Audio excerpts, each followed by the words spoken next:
This episode is brought to you by HASA. Liquid is clearly better. Liquid chlorine is the highest purity, works immediately, has no added cyanuric acid or calcium, and it will leave your pool safe, clean, and clear. And by the Bottom Feeder professional grade battery powered vacuum system.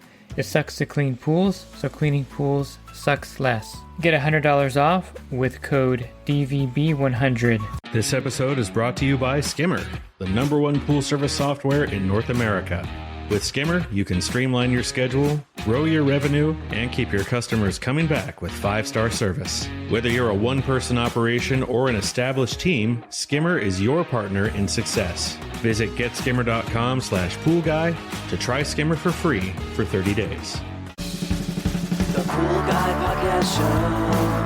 The Pool Guy Podcast Show. The Pool Guy Podcast Show.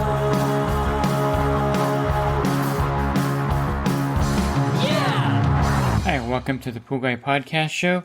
In this episode, I'm going to talk to you about various tree species around the pool. I don't think I've done a specific podcast yet talking about trees in general, so I'm going to go over some things to look for when you take on an account and you have certain trees over it. And trees are the bane of pool service, of course.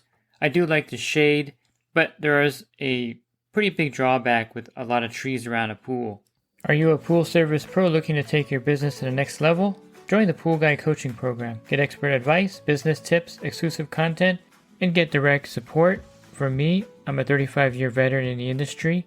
Whether you're starting out or scaling up, I've got the tools to help you succeed. Learn more at swimmingpoollearning.com. Most of the time, I will classify any pool that has, 6 or 7 trees around it as a potential as a heavy debris pool. Now, one way to kind of mitigate some of that debris is to make sure the homeowner trims those trees every year, which is something that in an ideal world would happen. Most homeowners don't do that. They just let the trees grow and overgrow. So typically what happens when you get your first major rainstorm or you get a major windstorm, everything in that tree will come out and go into the pool. There's a lot of dead leaves and branches, a lot of dirt and dust in there. And tree trimming really does go a long way in eliminating a lot of that debris. It's like night and day sometimes when they trim the trees around a pool. And it's something that, of course, is a bonus if the customer is on top of things. But a lot of times that's not the case. So here in California, we have a lot of palm trees that people like planting near their pools. It's something that is, I guess, area specific. Palm trees are pretty. I like them. I have them in my backyard as well. And there's different kinds of palm trees. I think the most common are the queen palms. These are the ones that you're going to see. They get fairly large, but they don't get like gigantic. And they usually get pretty thick around the trunk. Now, one thing to be concerned about with the palm trees is that the roots are, I guess I wouldn't say that they're invasive, but they do, if you have them too close to the pool, they will grow towards the pool and they will pop through the actual pool itself. I've seen them pop tiles off the walls. There's cracks that are formed by palm tree roots that get into the pool. You'll know that you're having a problem with the palm tree pretty quickly when you see the decking raised up. So that's the first sign there's a problem. If you have cement deck around the pool, you're going to start seeing the palm tree root lifting up the deck of the pool usually.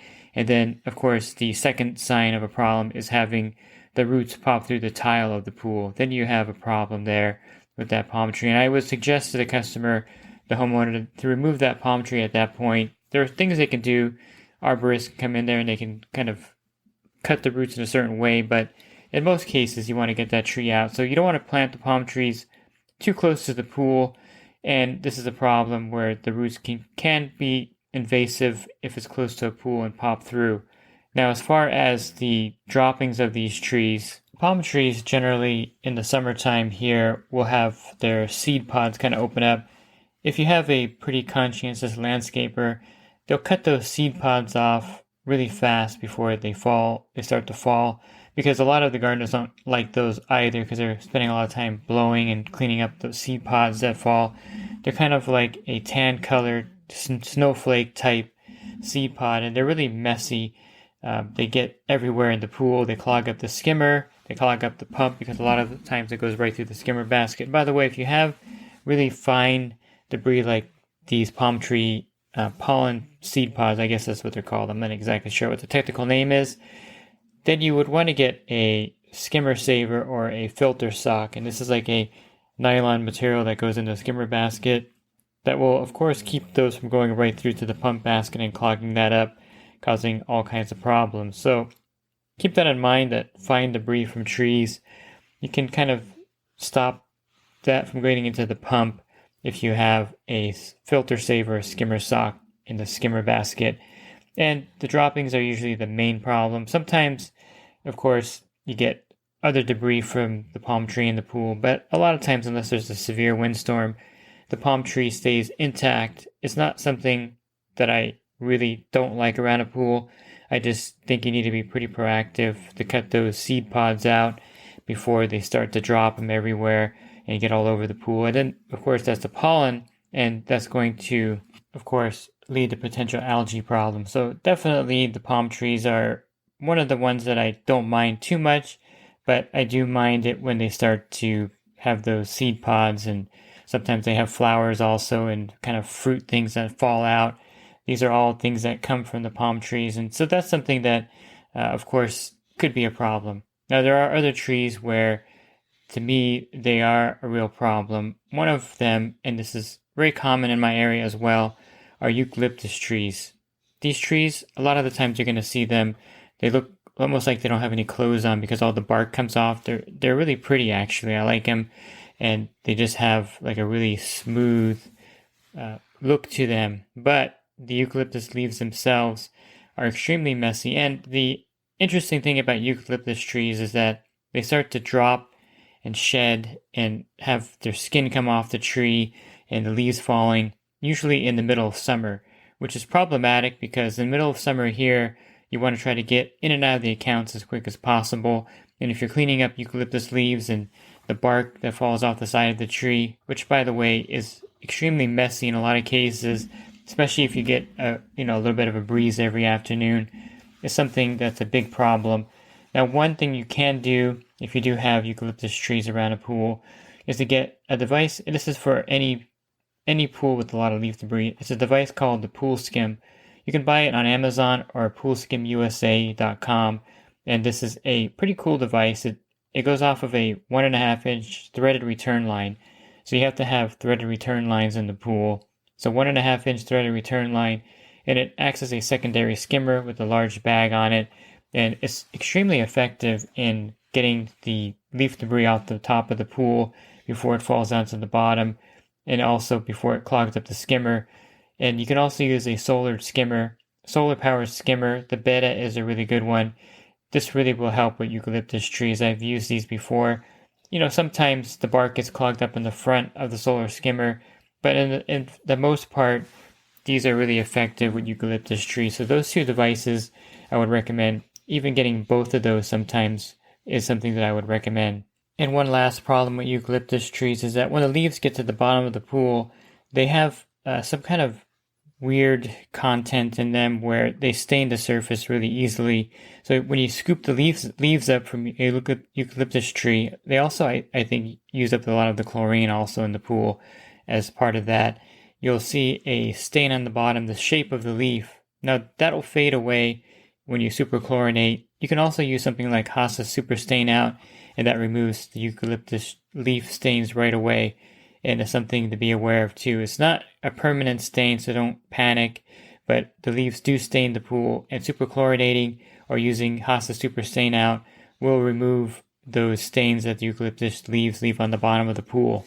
And I can't say for certain if I dislike eucalyptus trees more than pine trees, but the next one I'm going to talk about are pine trees. Now, this is really a bad tree to have around a pool because the pine needles really create problems, and there's not a lot of effective ways to remove those pine needles from the pool. Now, interesting enough, and ironically enough, the Creepy Crawly cleaner is the best cleaner that I've found that can deal with these pine needles that fall into the pool. I think it's because of the flapper in front. It picks up these pine needles really well. And so if you do have a pool with pine needles all over it, I would kind of gravitate towards getting the standard creepy crawly. I know Pentair discontinued that, but you can still find some on the market, and that's a fairly good cleaner with these pine needles. I tried the Hayward Pool Cleaner and Aquanaut. They don't do quite as well as the creepy crawly in my opinion. And of course you can implement the pool skim and a solar skimmer on top. But the pine needles, they're a pain to skim out of the pool with a leaf rake. They clog up the skimmer very rapidly. They're just not the best tree to have around. And then, of course, you have the acorns dropping into the pool. So if you have any kind of automatic cleaner, acorns get stuck in there, stop the cleaner, and then you just have, there's not much you can do with pine trees around the pool except maybe trim them often and implement some solar surface skimming and maybe the pool skim to kind of help the cleaner on the bottom. But the skimmer is going to get clogged up. They just make the pool a mess. Between them and the eucalyptus trees, and then I'll add oak trees to that as kind of like the third tree that falls into the category where it's a real pain to have those trees over.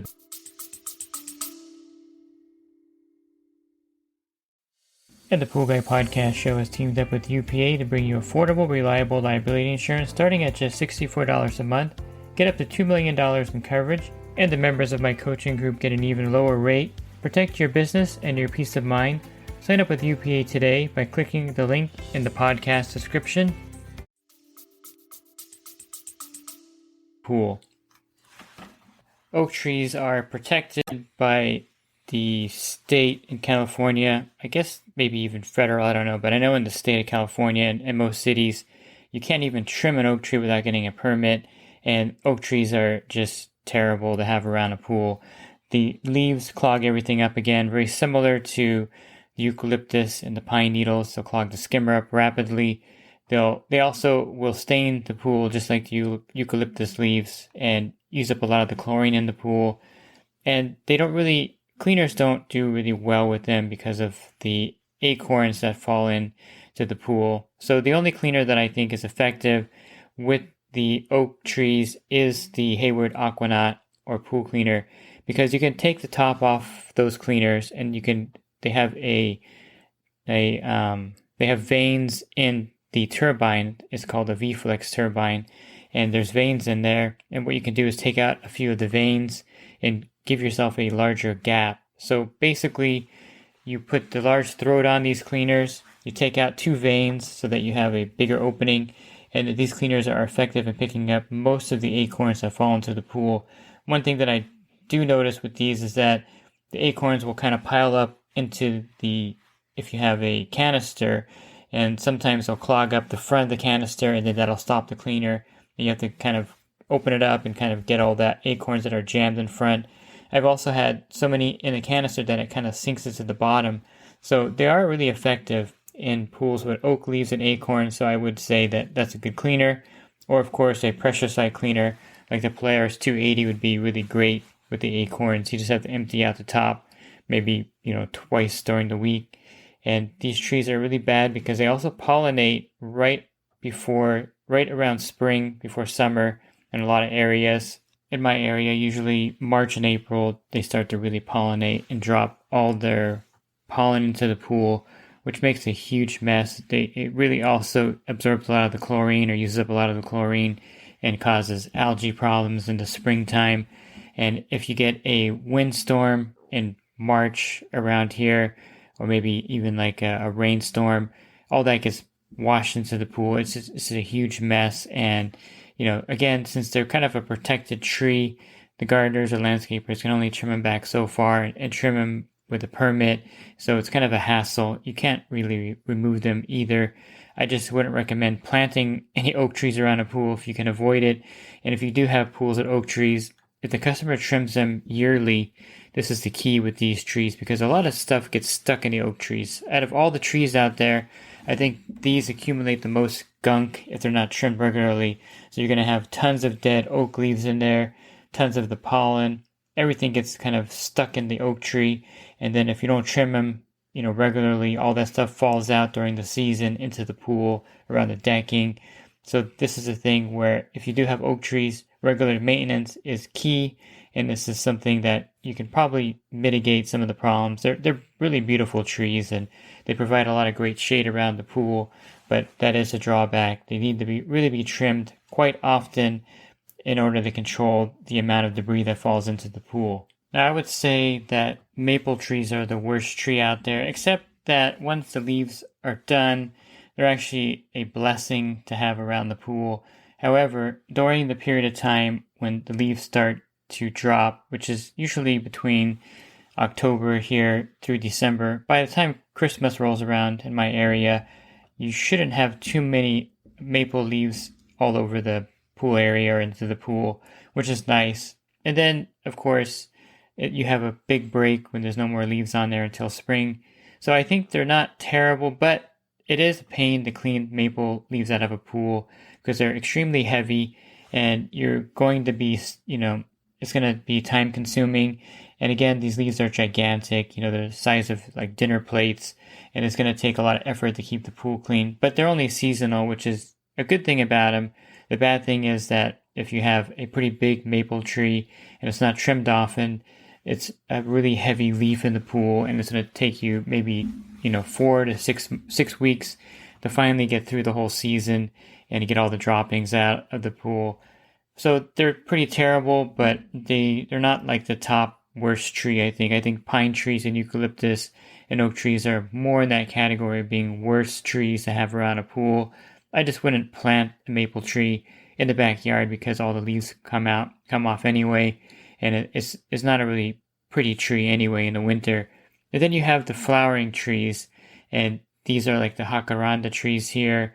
Anything that has flowers, like the Palos Verdes is another one. The flowering trees are a big problem. And then you have bougainvilleas that have flowers all the time. These are all, in my opinion, trees that look pretty in the front yard or in the side yard, or maybe somewhere in the backyard that's not near the pool. Because once these flowering trees start to drop their flowers, jacarandas are usually in May. I think Palos Verdes is usually in July, or June or July, a very similar time. But I think out of those, I don't really mind them. I mind them, I don't like them, of course, especially the jacaranda, because not only do the flowers drop, but also the little green leaves drop everywhere. They're really tiny and minuscule.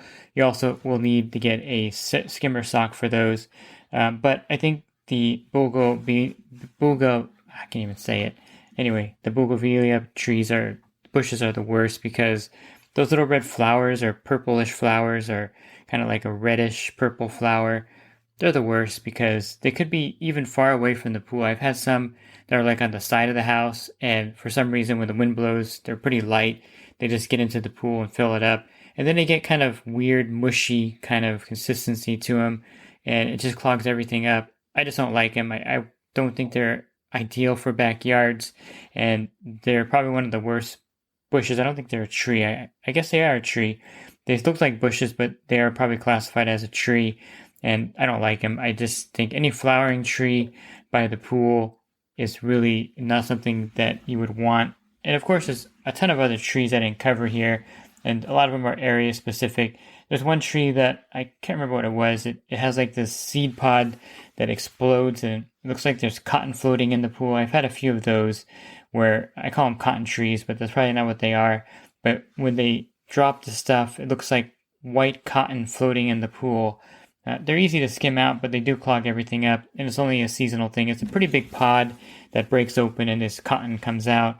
And I have a book in my truck that I carried that had tree species, and I would look at it sometimes just to try to identify the offender at the pool. And of course, you have sycamores that are not great either. You have different species of pine trees, like Canary Island pine or Italian pine trees. And then, of course, you have just trees that you just can't identify, but they're just a pain to have around a pool. Crepe myrtles, those are really bad as well. So, I think the best thing, of course, is to have a pool with no trees around it. Ideally, I love having pools with just cement, artificial turf. That would be like ideal. But people like trees, and you're going to have to kind of deal with it in your area. Some people like trees more than others. And some pools that are heavy debris pools are the ones you take when you're starting out. And then you want to, of course, pass those on to someone else later. and get those off your route because they're time consuming, they're kind of frustrating, and they can ruin your day depending on the weather and how much debris is in the pool.